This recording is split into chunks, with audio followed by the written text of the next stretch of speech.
पूज्य माता और बंधुओं, अभी एक भजन होगा और भजन के साथ साथ सभी भाई बहन अपने अपने इष्ट का ध्यान करेंगे। ध्यान एक इष्ट का, एक नाम, एक इष्ट, एक शक्ल, एक मूर्त। कल मैंने आपके सामने बहुत डिटेल में बताया कि ध्यान कैसे करें। सबसे पहले निश्चित कीजिए कि परमात्मा की कौन सी मूर्त, कौन सी सूरत, कौन सी शक्ल आपको सबसे ज़्यादा प्यारी लगती है। चुनिए, जिसमें परमात्मा की सबसे ऊंची भावना डाल सकते हो उसको मानिए, उन्हीं को जानिए, उन्हीं को मानना है, उन्हीं के विषय में जानना है, उन्हीं की आराधना करनी है। बदलना नहीं है बार बार। अगर बार बार बदलेंगे तो कंसंट्रेशन ऑफ माइंड, चित्त की एकाग्रता प्राप्त नहीं हो पाएगी और जो पूजा का असली आनंद है वो नहीं मिलेगा। असली आनंद पाना है तो एक इष्ट की आराधना करें, मन अपने अपने एक इष्ट में लगाए। बहुत जरूरी है। तो अभी एक भजन होगा, अपने इष्ट की मूर्त अपने सामने बनाए, और वो भी ख्याल से। पूजा 3 प्रकार से की जाती है। पहले शारीरिक पूजा,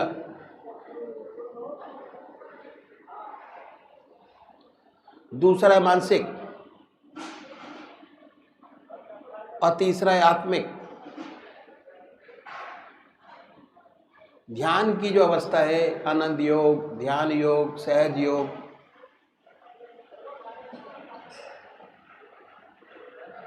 ये आत्मिक पूजा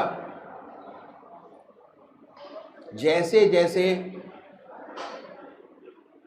शारीरिक पूजा आत्मिक पूजा में बदल जाएगी, वैसे वैसे आप आनंदित होंगे, आनंद रहेगा, चिंताएं समाप्त होंगी, बड़ी अच्छी स्थिति आपकी होगी। तो अभी एक भजन होगा और भजन के साथ साथ सभी भाई बहन अपने अपने इष्ट का ध्यान करेंगे। श्री राजेंद्र जी जो हिमाचल से आए हैं भजन कहेंगे। मंत्रूलं गुरुर्वाक्यं मोक्षमूलं गुरुकृपा।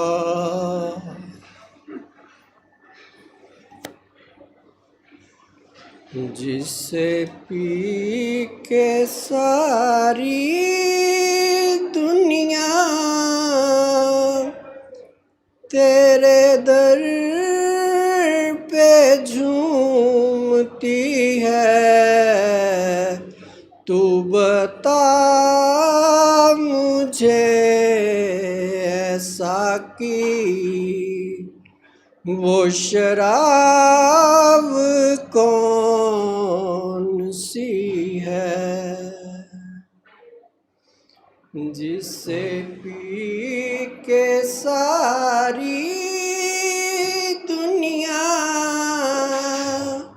तेरे दर पे झूमती है, तू बता मुझे ऐसा की वो शराब कौन सी है। तेरी याद मेरी उल्फत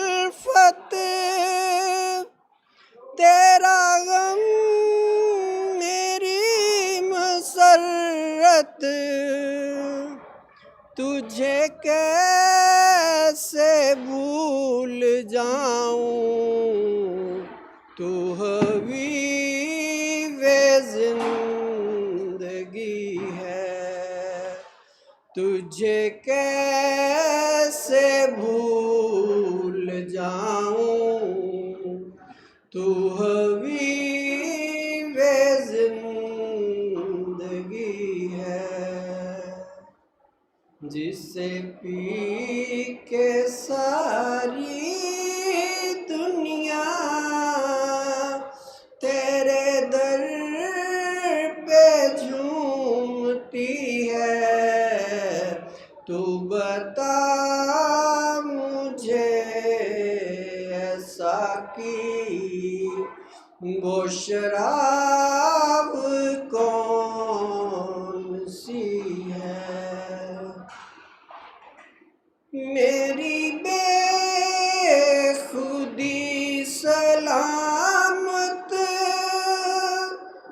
ये जुनून भी इबादत तेरे दर से सर ना उठे, तू नमाज़ आशिकी है। तेरे दर से सर ना उठे, तू नमाज़ आशिकी है। तेरी बंदगी की लज़्ज़त कोई मेरे दिल से पूछे,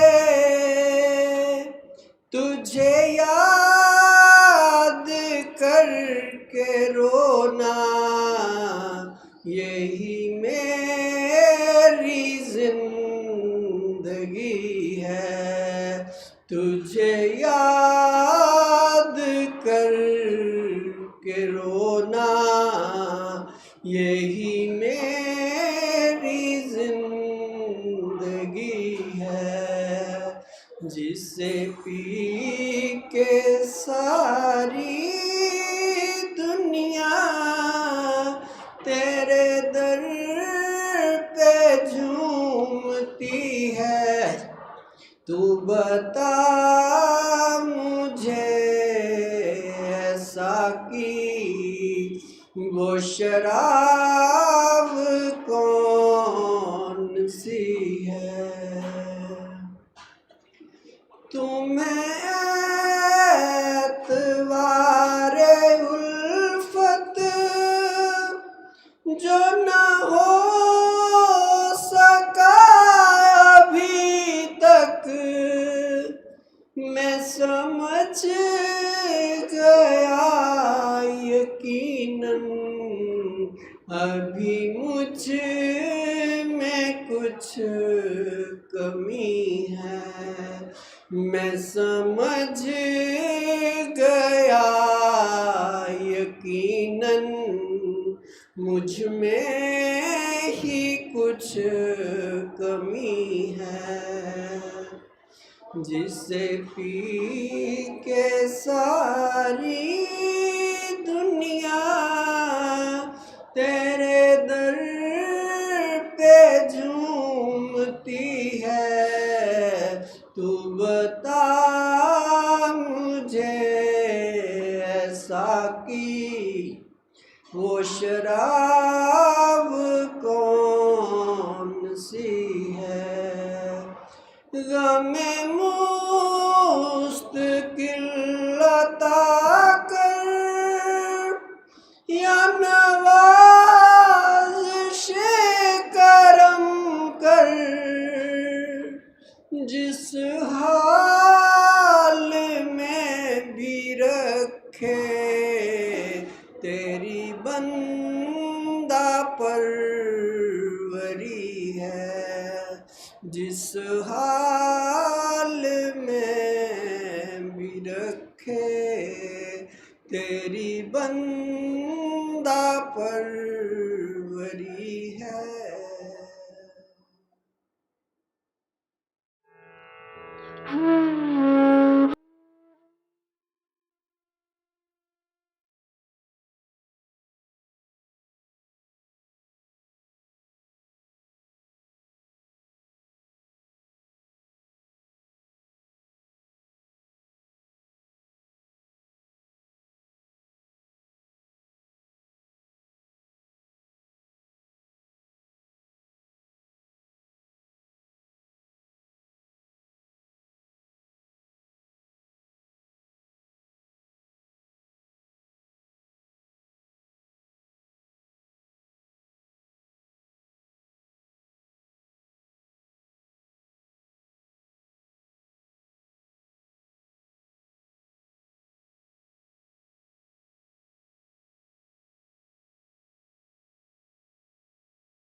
श्री बृजमोहन बचनामत भाग 1 कंटिन्यू द चैप्टर। लगभग 1 घंटे बाद लौटकर पूजनीय पिताजी ने दास से कहा, आयुर्वेदिक कॉलेज पीलीभीत में भी है और वैद्य जी भी कह रहे हैं कि वह दाखिला पीलीभीत दिला देंगे। वैद्य जी पीलीभीत के ही स्नातक हैं और उनकी वहाँ सबसे अच्छी जान पहचान है। वैद्य जी को गोकर्णनाथ जाना भी है और वह सत्यपाल के साथ जाने को तैयार भी हैं, लेकिन हमारे बस की बात नहीं। वहाँ का खर्चा 60-70 रुपये माह से कम ना होगा। दास ने कहा, यदि ऐसी ही बात है तो परमात्मा का नाम लेकर जरूर भेज दीजिए, खर्चा भी सब ईश्वर पूरा करेगा। पिताजी, भाई खर्चे की तो पहली बात है, हमारे बस की बात नहीं है। अगर तुम कम से कम आधा खर्च उठाने का वायदा करो तब तो हम भेज सकते हैं। इन दिनों यह दास इंजीनियरिंग सुपरवाइज़र लगा हुआ था। तनख्वाह भी बड़ी मामूली सी थी और 2 बच्चों का साथ भी था। आर्थिक अवस्था ऐसी ना थी कि कुछ निकाल सकता, परंतु फिर भी यह संकट उपस्थित देख परमात्मा ने साहस दिया और इसने वायदा कर लिया। अब सत्यपाल जी का पीलीभीत जाने का निश्चित हो गया और फिर हम सब ने भोजन किया। दोपहर की डाक से पूजनीय चाचा जी का पत्र बुलंदशहर से मिला, जिसे पढ़कर पूजनीय पिताजी ने हम सबको सुनाया। खत में कुशल समाचार के पश्चात लिखा था कि श्रीमान पूजनीय दद्दा जी महाराज इस वर्ष दशहरे की छुट्टी में बुलंदशहर तथा सिकंदराबाद भंडारे में डॉक्टर श्री कृष्ण साहब के यहाँ आने वाले हैं। सत्यपाल से कह दें कि अगर हो सके तो छुट्टी में उनके दर्शन कराएं। सत्यपाल जी ने कहा कि यदि मेरा पीलीभीत दाखिला हो गया तो मेरा आना क्या होगा, मगर भाई साहब अगर हो सके तो आप जरूर चले जाएं। दास ने इस अवसर को परमात्मा की तरफ से मिला जान दशहरे पर पूजनीय दद्दा जी महाराज के दर्शन करने का पूरा निश्चय कर लिया। रात्रि की गाड़ी से सत्यपाल जी तो पीलीभीत चले गए और यह दास अगले दिन दिल्ली वापस हो गया। दर्शन की लालसा, स्थान दिल्ली, सन 1948। राम भाल कपि कटुक बटोरा, सेतु हेत श्रम कीन न थोरा। नाम लेत भव सिंधु सुखाई, करहु विचार सुजन मन माही। दिल्ली वापस आने पर भी इस दास का नियमित कार्यक्रम वैसा ही चलता रहा जैसा कि सत्यपाल जी के सामने बन गया था। स्वाध्याय में संत की पुस्तकें जो इसने रख ली थी उन्हें बराबर देखता रहा। संत के लेख इसको बड़े ही सुंदर और अनुभव सिद्ध जान पड़ते थे। संत पढ़ने से इसकी रुचि और अधिकाधिक श्री दद्दा जी महाराज के दर्शन करने के लिए बढ़ती गई। उधर पूजनीय चाचा जी के जीवन परिवर्तन पर भी बड़ा अचंभा होता था और यह विचार पैदा होता था कि यह सब उनमें परम संत महात्मा रघुवर दयाल जी महाराज के संपर्क से ही हुआ है। ज्यों-ज्यों दिन व्यतीत होते गए, संत अधिकाधिक रुचिकर प्रतीत होने लगी। धीरे धीरे इसकी उत्सुकता इतनी बढ़ी कि यह दशहरे के दिन गिनने लगा। इन्हीं दिनों सत्यपाल जी का पत्र पीलीभीत से मिला, जिसे पढ़कर बड़ा हर्ष हुआ। उन्होंने पत्र में लिखा था कि किस प्रकार कॉलेज में प्रिंसिपल ने कोरा जवाब दे दिया और फिर किस प्रकार पंडित कृष्णदत्त वैद्य जी की कॉलेज के सेक्रेटरी साहब ने यूपी बोर्ड के प्रेसिडेंट को, जो कि इन दिनों अमेरिका में थे, स्पेशल परमिशन के लिए पत्र लिखकर उनका दाखिला ले लिया। उन्होंने यह भी लिखा है कि किस प्रकार पंडित कृष्णदत्त वैद्य गोकर्णनाथ जाते हुए पैसेंजर और एक्सप्रेस के आपस में टकरा जाने से जो हत्याकांड हुआ, उससे कैसे मालिक की दया कृपा से सकुशल बच गए। पत्र के अंत में लिखा था कि यह सब केवल गुरु कृपा ही थी और यह भी लिखा था कि आप दशहरे की छुट्टियों में परम पूजनीय श्री दद्दा जी महाराज के दर्शन अवश्य करें। सत्यपाल जी का पत्र पाकर दास को बड़ा हर्ष हुआ और परमात्मा की याद में एक बार फिर दिल गहरा डूब गया। उसी समय दास ने एक पत्र बुलंदशहर पूजनीय चाचा जी श्री मोहनलाल जी को लिखा। इस पत्र में दास ने पूजनीय श्री दद्दा जी महाराज के दर्शन करने की इच्छा प्रकट की और उनके आने का सविस्तार कार्यक्रम भी मालूम किया। चौथे रोज पूजनीय चाचा जी का भी उत्तर आ गया। उसमें लिखा था कि तुम्हारे आने की खबर पाकर बहुत खुशी हुई है। तुम सीधे बुलंदशहर ही आ जाना और वहाँ सबके साथ सिकंदराबाद चलेंगे। पत्र में अवश्य आने का आदेश था। अब तो बुलंदशहर जाने का दास का निश्चित प्रोग्राम बन गया और हर घड़ी और हर पल पूजनीय श्री दद्दा जी महाराज के दर्शन करने की लालसा अधिकाधिक बढ़ती गई। निश्चित दिन आने पर यह प्रातःकाल की सबसे पहली बस द्वारा बुलंदशहर के लिए रवाना हो गया। लगभग 10 बजे बुलंदशहर पहुंचा तो घर पर पहुंचकर जब यह मालूम हुआ कि श्री दद्दा जी महाराज और चाचा जी व अन्य सब लोग प्रातःकाल ही सिकंदराबाद चले गए हैं, तो दास के मन में निराशा का समुद्र उमड़ पड़ा। दिल में आया कि चलो दिल्ली वापस चले। पूजनीय चाचा जी ने सेवक को उदास देखकर कहा, सुस्त कैसे हो गई? तुम खाना खा लो और फिर सिकंदराबाद चले जाओ। तुम्हारे चाचा जी सिकंदराबाद का पता लिख कर रख गए हैं और कह गए हैं कि यशपाल जरूर फौरन ही इस पते पर सिकंदराबाद आ जाए।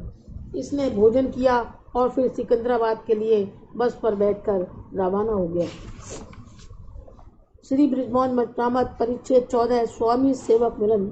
स्थान सिकंदराबाद सन 1948। सेवक सुमिरत नाम सप्रीति, बिनु श्रम प्रबल मोह दल जीती।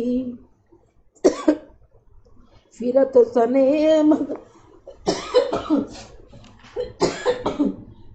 स्नेह मगन सुख अपने, नाम प्रसाद सोच नहीं सपने। सिकंदराबाद बस लगभग 11:30 बजे पहुंची। बस से उतरकर दास ने रिक्शा किया, जिसने बिना किसी परेशानी के डॉक्टर श्री कृष्ण साहब जी के निवास स्थान पर पहुंचा दिया।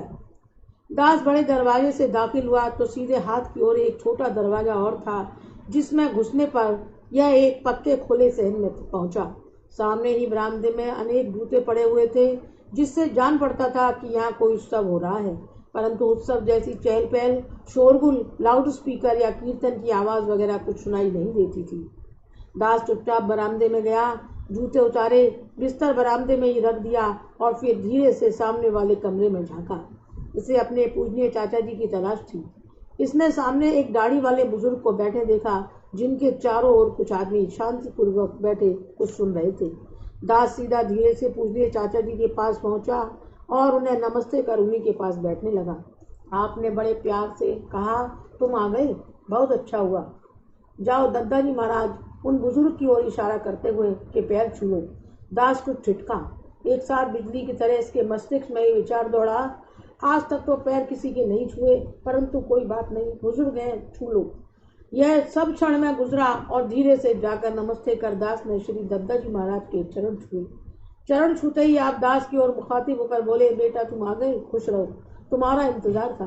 बैठने के लिए इशारा करते हुए, और दिल्ली का क्या हाल है? दास ने कहा, सब ईश्वर की कृपा है, कोई विशेष बात तो है नहीं।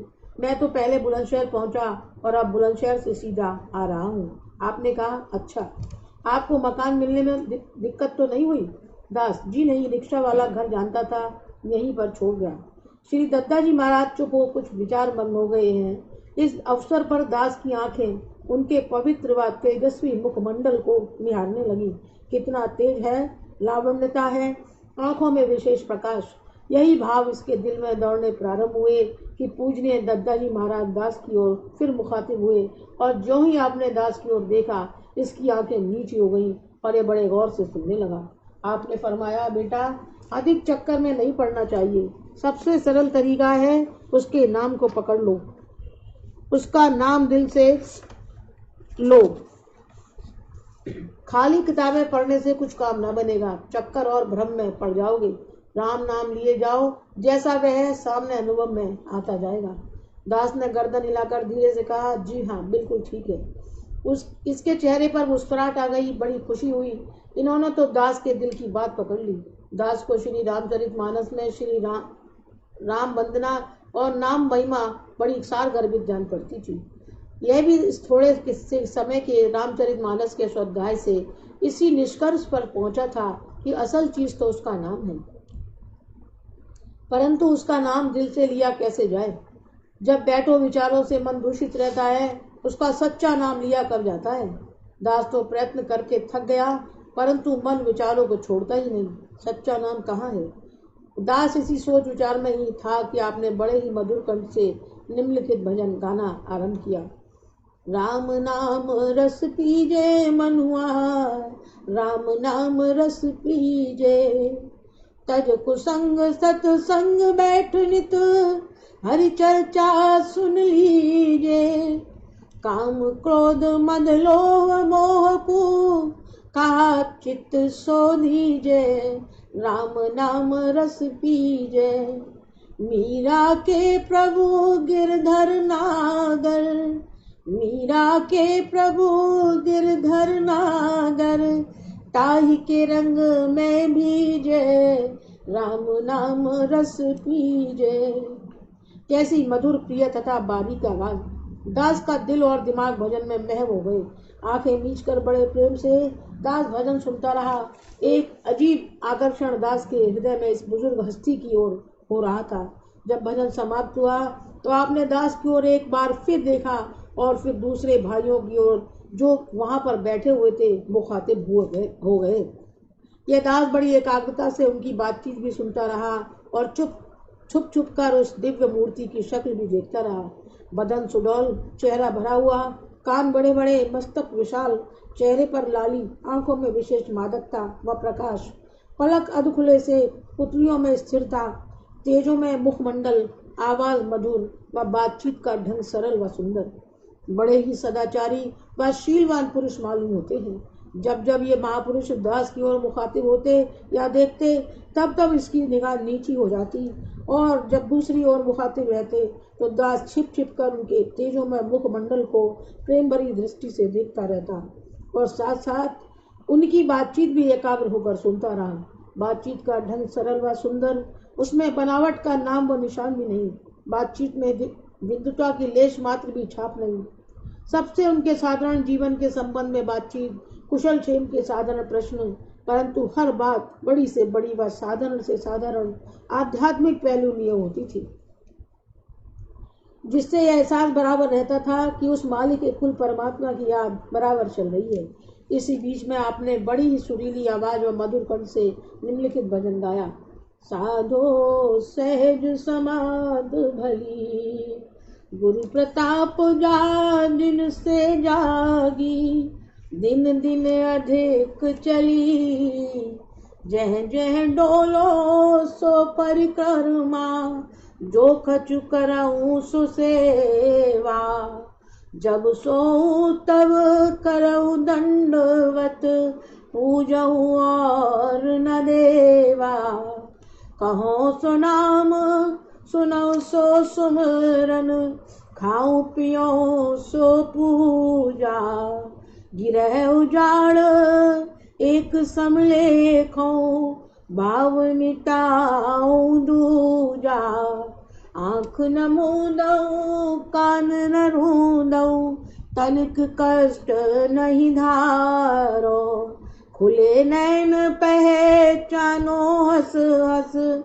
सुंदर रूप निहारो, शब्द निरंतर से मन लागा, मलिन वासना त्यागी, उठत बैठत कबहु न छूटे, ऐसी तारी लागी, कहत कबीर ये उन्मुन रहनी, सो परगट कर गाई, दुख सुख से कोई परे परम पद, तेहि पद रहा समाई।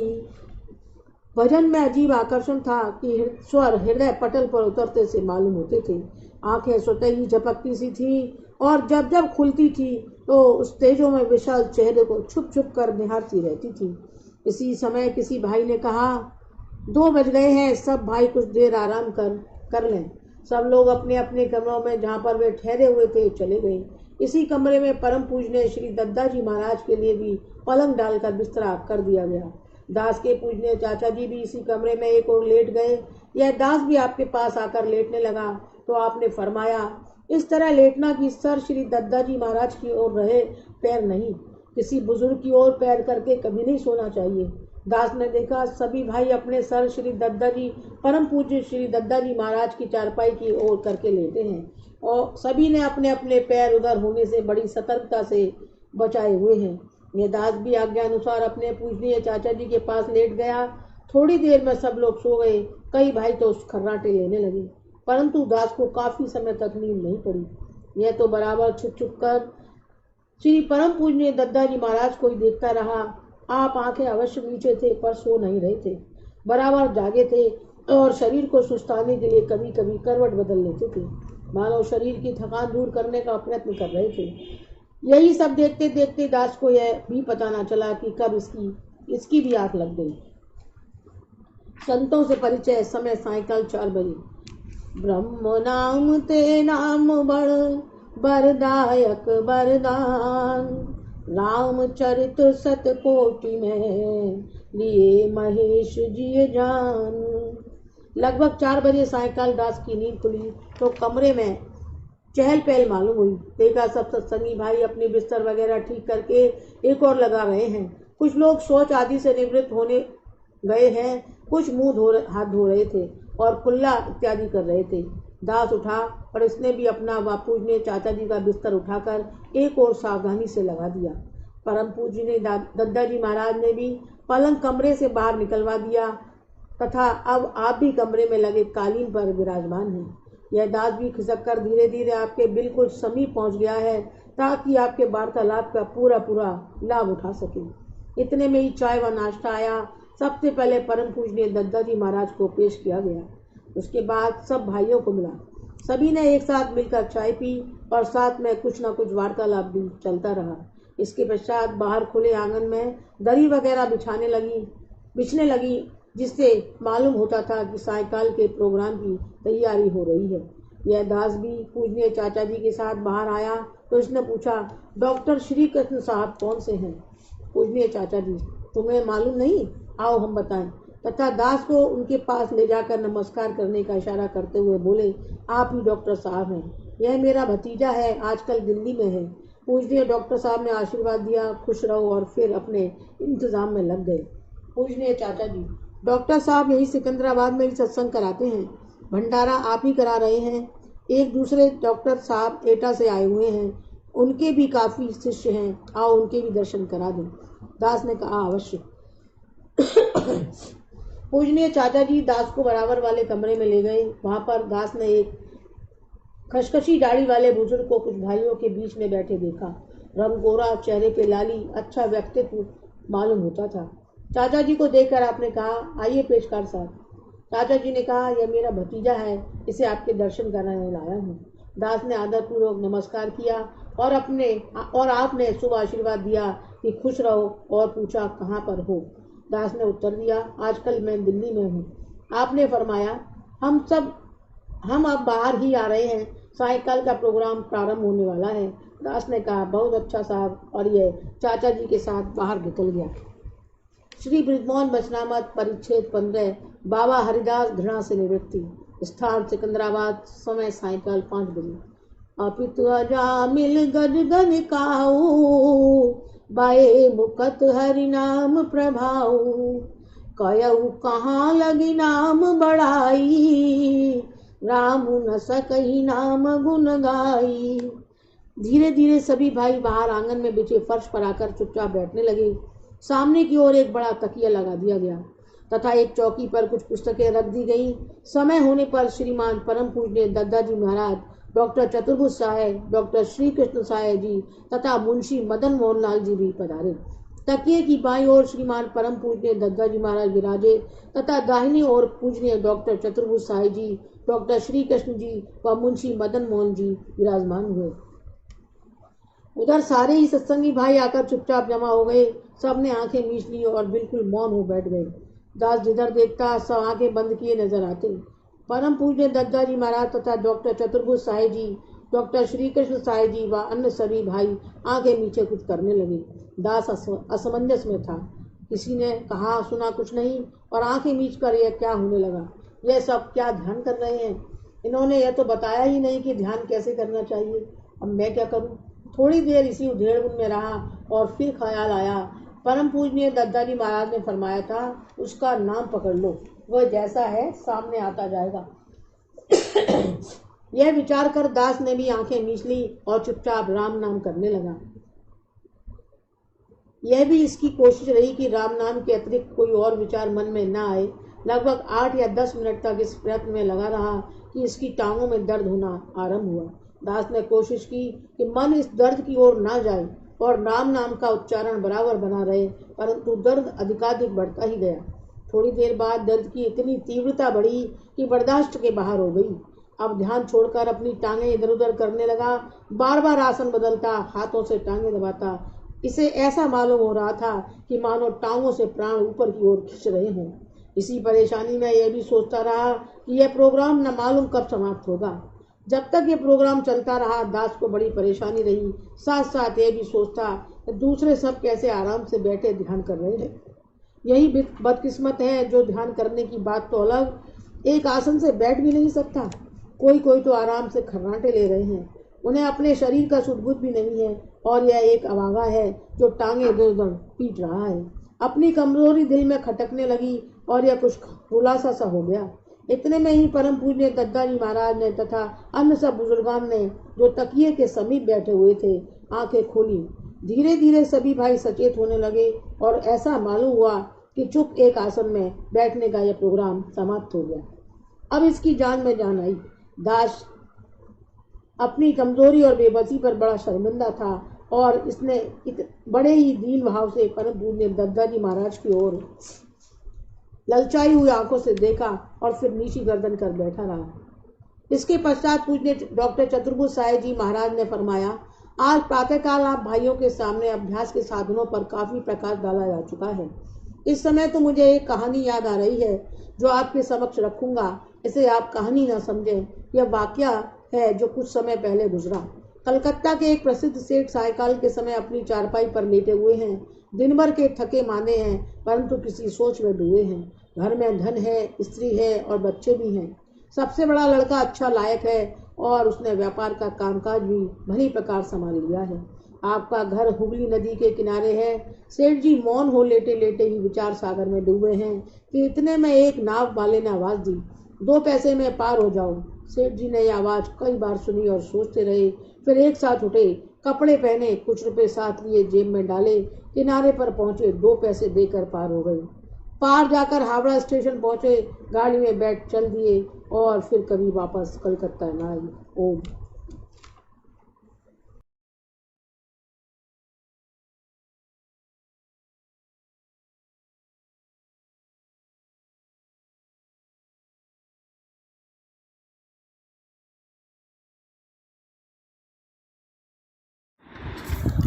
ओम। जय सद्गुरुदेव, जय पद शरणम। अव्वल गुरु को बंदगी, जुग गुरु को प्रणाम। सतगुरु को आदाब है, श्री गुरुदेव सलाम। सुख में वह मिस्कीन है जो आजिज़ कहलाए,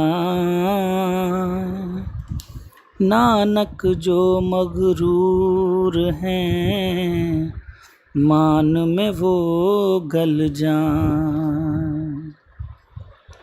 जिसको नाज हुकूमत पर, जो दौलत पर मगरूर रहे, दोज़ख में गिर जाएगा, वो कुत्ते की सी मौत मरे। जिसको नाज जवानी पर है, जीवन की खुद बीनी है, बंदा उसको गंदा समझो, वह नापाक यकीनी है। जिसको नाज अमल पर है, वह कर्मी खुद को कहता है, मरता है फिर जीता है, वह झून बदलता रहता है। जिसको नाज जमीनों पर है, दौलत पर मगरूर रहे, मूर्ख है वह, अंधा है, इरफान से काबिल दूर है वह। जिसके मन में मिस्कीनी, रहमत से आप बसाता है, नानक मुक्ति पाए यहाँ भी, आगे भी सुख पाता है। धन धन वाला इंसान जो अपनी दौलत पर इतराएगा, इस दुनिया से तिनका सा भी उसके साथ न जाएगा। जो फौजों और लश्कर की बहुतात पे हरदम आस करे, उसके सर पर मौत जब आए, पल में उसका नाश करे। जो खुद को बलवान समझकर सबको जोर दिखाता है, उस पर मौत जब आए पल में वह मिट्टी हो जाता है। औरों को जो हेच समझ ले वह बंदा पंदारी है, धर्मी राजा आएगा तो उसके हिस्से ख्वारी है। अपने गुरु की रहमत से जो मान गरूर मिटाता है, वह दरगाह में रब की जाकर नानक इज्जत पाता है। जो खुद बीनी करता है गो लाखों करम कमाता है, वह जोखों में पड़ता है सब काम अकारथ जाता है। जो करता है लाख तपस्या साथ मगर इतराता है, जन्नत और दोज़ख में घूमे जोन बदलता जाता है। लाख जतन भी करता हो वह दिल ना अगर नरमाएगा, बोलो फिर दरगाह में रब की क्यों कर इज्जत पाएगा। जो नेकी पर नाज करे गो नेक बरा कहलाता है, नेकी उसके पास न आए जैसा हो रह जाता है। खुद को सबके कदमों की जो खाक समझता रहता है, असल बड़ाई उसकी है यह नानक सबसे कहता है। जब तक बंदा समझे मन में आप वो सब कुछ करता है, तब तक दिल में चैन न आए, करता है और मरता है। जब तक बंदा समझे मन में काम मुझी से चलता है, फिर मैं जीने मरने के वह जूने रोज़ बदलता है। जब तक बंदा समझे मन में बैरी है यह बैर है वह, उसके मन में चैन न आए, चंचल है दिलगीर है वह। जब तक बंदा धन दौलत की मस्ती में गर्काब रहे, उस पर धर्मी राजा की फिर गुस्सा कहर अजाब रहे। रब की रहमत जब भी होगी सारे बंधन टूटेंगे, नानक गुरु की कृपा हो तो मान तकव्वुर छूटेंगे। जब इंसान 1000 कमाए लाख के पीछे जाएगा, जितनी माया पाएगा जी और उसका ललचाएगा। गोशहवानी लज्जत के वह भोग हजारों करता है, इत्मीनान न हासिल हो वह खपते खपते मरता है। सब्र करार न आए जब तक राहत कैसे पाएगा। काम हो उसके सुपने जैसे ख्वाब में मन परचाएगा। नाम प्रभु का लेने से सुख चैन मिले आराम मिले। धन धन भाग उसी के हैं यह प्यारा जिसको नाम मिले। हर कारज का करने वाला सबका है करतार वही। नानक रब का नाम जपे जा आली है सरकार वही। हर कारज का कारण है करतार है वह करतार है वह। बस में क्या है बंदे के नाचार है वह नाचार है वह। जिस पर बख्शिश जितनी कर दे वैसा वह हो जाता है। आप ही अपने आप है वह खुद आप खुदा कहलाता है। जो कुछ नूर ज़हूर हुआ वह खालिक को मंजूर हुआ। सबसे वह नज़दीक हुआ और सबसे ही वह दूर हुआ। देखे बूझे दुनिया को वह ध्यान लगाए खिलकत में। जात उसी की वहदत में है शान उसी की कसरत में। पाक जन्म से पाक मरण से आए और न जाए वह। नानक उसकी ज़ात है यकसां सब में आप समाए वह। आप ही उसने समझा है और आप उसने समझाया है।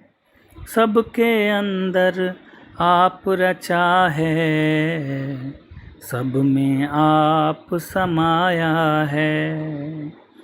आप से आप बना कर उसने सारा जग फैलाया है। हर शह का करतार है वह संसार उसी की माया है। बोले आखिर बे उसके भी कोई किसी से बात हुई। जिस जिस जहाँ पर हमने देखा एक उसी की जात हुई। करने वाला आप वही है काम उसी के सारे हैं। रंग सब उसके प्यारे हैं और खेल सब उसके न्यारे हैं। आप समाए मन के अंदर मन भी उसमें आप समाए। नानक खुद अनमोल है वह फिर कीमत उसकी कौन बताए। सच्चा सच्चा सच्चा मालिक हरदम उसका ध्यान करें। गुरु की कृपा जिन पर होगी उसकी शान बयान करें। सच्चा सच्चा सच्चा वह सब उसका ताना बाना है। लाखों में एक निकलेगा वह जिसने उसको जाना है। प्यारा प्यारा प्यारा प्यारा रूप तेरा नूरानी है। सुंदर है बेपाया है, लासानी है लासानी है। पाक है बानी पाक है बानी, पाक ये तेरी बानी है। हर हर दिल में सुन सुन कर जो कानों कान सुनानी है। पाक पवित्र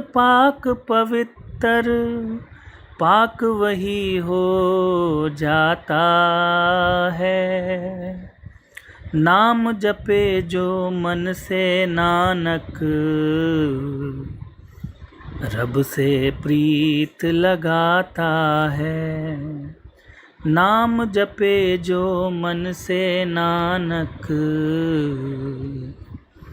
रब से प्रीत लगाता है।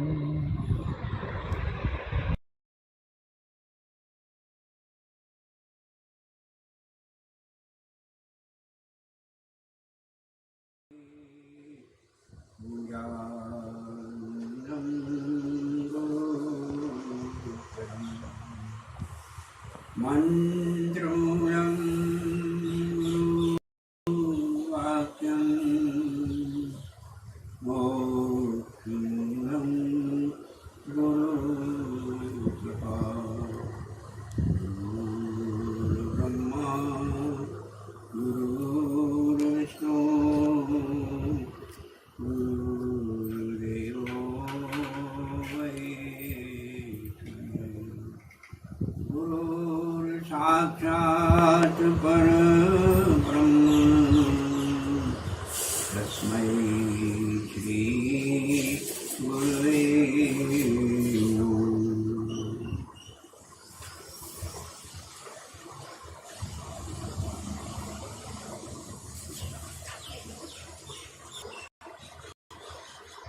मैं खलमल संकुलमति नीच जात बसु, हरिजन तुझ देखें जरूं करऊं विष्णु कर जो। मैं दुष्ट नीच जाति और पापमय मन बुद्धि वाला मोहवश श्री हरि के भक्तों और द्विजों को देखते ही गिर उठता और विष्णु भगवान से द्रोह करता था। गुरु नित्य मोहि प्रबोध दुखित देख आचरण मम, मोहि उपजय अति क्रोध दम्भ नीच की भाई। गुरु जी मेरे आचरण देखकर दुखित थे। वे मुझे नित्य ही भली बात समझाते, पर मैं कुछ भी नहीं समझता। उल्टे मुझे अत्यंत क्रोध उत्पन्न होता। दम्भी को कभी नीति अच्छी नहीं लगती है। एक बार गुरु लीन बुलाई, मोहे नीति बहु बात सिखाई। शिव सेवा कर फल सुत सोई, अविरल भगति राम पद होई। एक बार गुरु जी ने मुझे बुला लिया और बहुत प्रकार से परमार्थ नीति की शिक्षा दी कि हे पुत्र, शिव जी की सेवा का फल ही है कि श्री राम जी के चरणों में प्रगाढ़ भक्ति हो।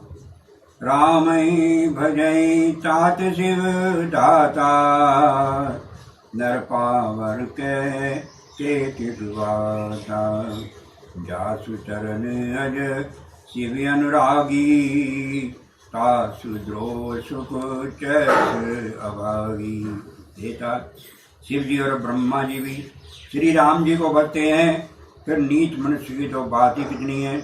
ब्रह्मा जी और शिव जी जिनके चरणों के प्रेमी हैं, अरे अभागे उनसे द्रोह करके तो सुख चाहता है। हरे कहूँ हर सेवक गुर कहूँ, सुन खगनाथ हृदय मंदयऊ। अधम जाति में विद्या पाए, स्वयं जठाए दूध पियाए। गुरु जी ने शिव जी को हरि का सेवक कहा ये सुनकर हे पक्षीराज मेरा हृदय जल उठा। नीच जाति का मैं विद्या पाकर ऐसा हो गया जैसे दूध पिलाने से सांप। मानी कुटिल को भाग्य पुजाती, गुर कर द्रोह करम दिन राती। अति दयाल गुरु स्वल्प न क्रोधा, पुण्य पुण्य मोहि सिखाव सुबोधा। अभिमानी कुटिल दुर्भाग्य और कुजाति मैं दिन रात गुरु से द्रोह करता। गुरु जी अत्यंत दयालु थे, उनको थोड़ा सा भी क्रोध नहीं आता। मेरे द्रोह करने पर भी वे बार बार मुझे उत्तम ज्ञान की शिक्षा देते थे। जीते नीच पावा, सो प्रथम अति दाई खावा। भूमि अनल संभव सुन भाई, ते बुझाव गन पदवी पाई। नीच मनुष्य जिससे बड़ाई पाता है वो सबसे पहले उसी को मारकर उसी का नाश करता है। हे भाई सुनिए, आग से उत्पन्न हुआ धुआं मेघ की पदवी पाकर उसी अग्नि को बुझा देता है। जगमग परी निराधर रही, शंकर पद प्रहार नित सही। मरुत उड़ाव प्रथम ते भरई, पुनि न पुनैन किरीटन परई। धूल रास्ते में निरादर से पड़ी रहती है और सदा सवरा चलने वालों के लातों की मार सहती है। पर जब पवन उसे उड़ाता है, ऊंचा उठाता है, तो सबसे पहले वह उसी पवन को भर देती है और फिर राजाओं के नेत्रों और किरीटों मुक्तों पर पड़ती है। सुन खगपति हसे समझ प्रसंगा, बुद्ध नहीं करई अधम कर संगा। कब को विधि गावै अस नीति, खल सन कलह न बल नहीं प्रीति। हे पक्षीराज गुरु जी सुनिए, ऐसी बात समझकर बुद्धिमान लोग अधम नीच का संग नहीं करते। कवि और पंडित ऐसी नीति कहते हैं कि दुष्ट से न कलह ही अच्छा है न प्रेम ही। उदासीन नित रही गोसाई, खल परिहरिय स्वान की नाई। मैं खल हृदय कपट कुटिलाई, गुरते कही न मोहि सुआई। हे गोसाई, उससे तो सदा उदासीन ही रहना चाहिए। दुष्ट को कुत्ते की तरह दूर से त्याग देना चाहिए। मैं दुष्ट था, हृदय में कपट और कुटिलता भरी थी, इसीलिए यद्यपि गुरु जी हित की बात कहते थे पर मुझे वो स्वाती न थी। एक बार हर मंदिर जपत रहूं शिव नाम, गुरु आयु अभिमान तैं उठ नहीं कीन प्रणाम। एक दिन मैं शिव जी के मंदिर में शिव नाम जप रहा था। उसी समय गुरु जी वहाँ आए, पर अभिमान के मारे मैंने उठकर उनको प्रणाम नहीं किया। सो दयाल नहीं कहु कछु, उर नरोष लवलेश। अति अब गुरु अपमानता, सह नहीं सके महेश। गुरु जी दयालु थे, मेरा दोष देखकर भी उन्होंने कुछ नहीं कहा। उनके हृदय में लेश मात्र भी क्रोध नहीं हुआ। पर गुरु का अपमान बहुत बड़ा पाप है, अतः महादेव जी उसे नहीं सह सके। मंदिर माज भई नभवानी, रहत भाग्य अज्ञे अभिमानी। यद्यपि तब गुरु कै नहीं क्रोधा, अति कृपाल चित सम्यक बोधा। मंदिर में आकाशवाणी हुई कि अरे हतभाग मूर्ख अभिमानी, यद्यपि तेरे गुरु को क्रोध नहीं है, वे अत्यंत कृपालु चित्त के हैं और उन्हें पूर्ण तथा यथार्थ ज्ञान है। तदप साप सट दयं तोई, नीच विरोध सुहाई न मोई। जो नहीं दंड करऊं खल तोरा, भ्रष्ट होई श्रुति मार्ग मोरा। तो भी हे मूर्ख तुझको मैं शाप दूंगा, क्योंकि नीति का विरोध मुझे अच्छा नहीं लगता। अरे दुष्ट, यदि मैं तुझे दंड न दूं तो मेरा वेद मार्ग ही भ्रष्ट हो जाए। ये सट गुर सन सा करई, रौरव नरक कोट जुग परही।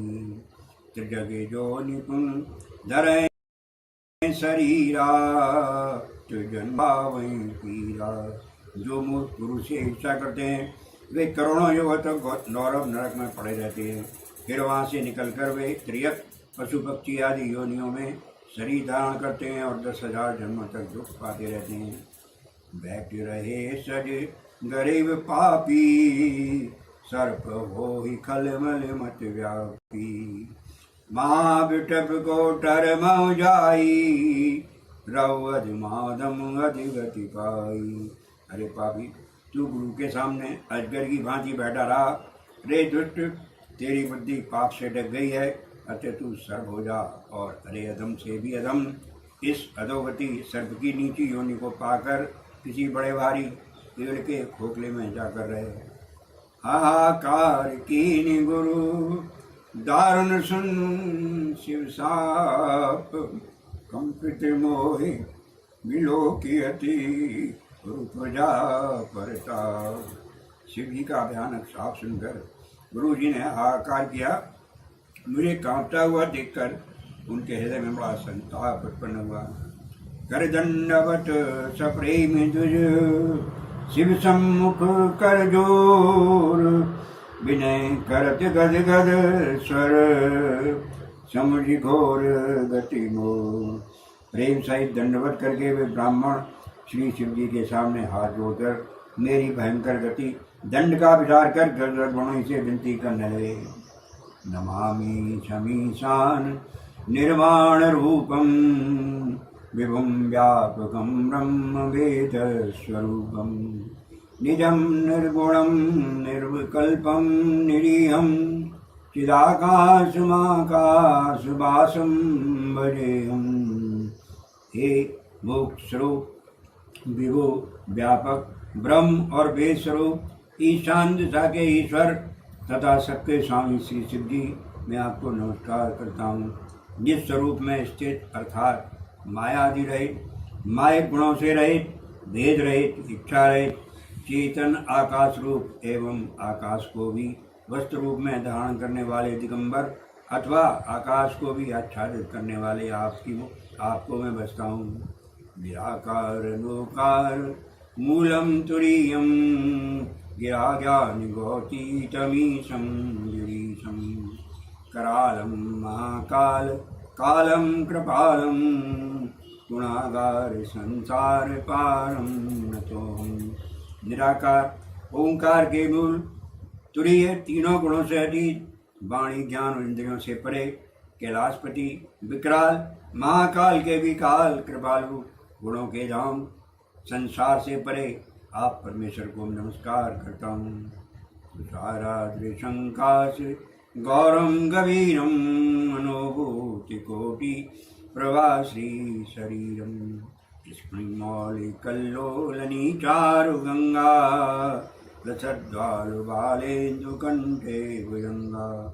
जो हिमाचल के समान गौरवपूर्ण तथा गंभीर हैं, जिनके शरीर में करोड़ों कामदेवों की ज्योति एवं शोभा है, जिनके सिर पर सुंदर नदी गंगा जी विराजमान हैं, जिनके ललाट पर तुतिया का चंद्रमा और गले में सर्प सुशोभित है। श्वेतकुंडलम्भो सुनेत्रम विशालम, प्रसन्नानं नीलकंठं दयालम। विराजीश चर्माम्बरं मुण्डमालं, प्रियं शंकरं सर्वनाथं भजामि। जिनके कानों में कुंडल हिल रहे हैं, सुंदर प्रकृति और विशाल नेत्र हैं, जो प्रसन्न मुख, नीलकंठ और दयालु हैं, सिंह चर्म का वस्त्र धारण किए और मुंडमाला पहने हैं, उन सबके प्यारे और सबके नाथ कल्याण करने वाले श्री शंकर जी को मैं बसता हूँ। प्रचंडम प्रकष्टम प्रगल्लभम परेशम, अखंडम अजम भानुकोटि प्रकाशम। त्रैशूल निर्मूलनम शूलपाणिम, भजेहम भवानी पतिम भावगम्यम। प्रचंड रुद्ररूप, श्रेष्ठ तेजस्वी परमेश्वर, अखंड अजन्मा, करोड़ों सूर्यों के समान प्रकाश वाले, तीनों प्रकार के शूलों दुखों को निर्मूल करने वाले, हाथ में त्रिशूल धारण किए, भाव के द्वारा प्रेम प्राप्त होने वाले भवानी के पति श्री शंकर जी को मैं बसता हूँ। कलातीत कल्याण कल्पांतकारी सदा सच्चिदानंद दाता पुरारी चिदानंद सिंधो मोहापारी प्रसीद प्रसीद प्रभो मंठारी। कलाओं से परे कल्याण स्वरूप कल्प का अंत प्रलय करने वाले सज्जनों को सदा आनंद देने वाले त्रिपुर के शत्रु श्री सच्चिदानंद मोह को हरने वाले मन को मत डालने वाले कामदेव के शत्रु हे प्रभु प्रसन्न होजिए। यावजुमानाच पादारविंदम भजन्ति ये लोके परेव नराम न तावत् सुखम शांति संतापनाशम प्रसीद प्रभो सर्वभूतादिवासम।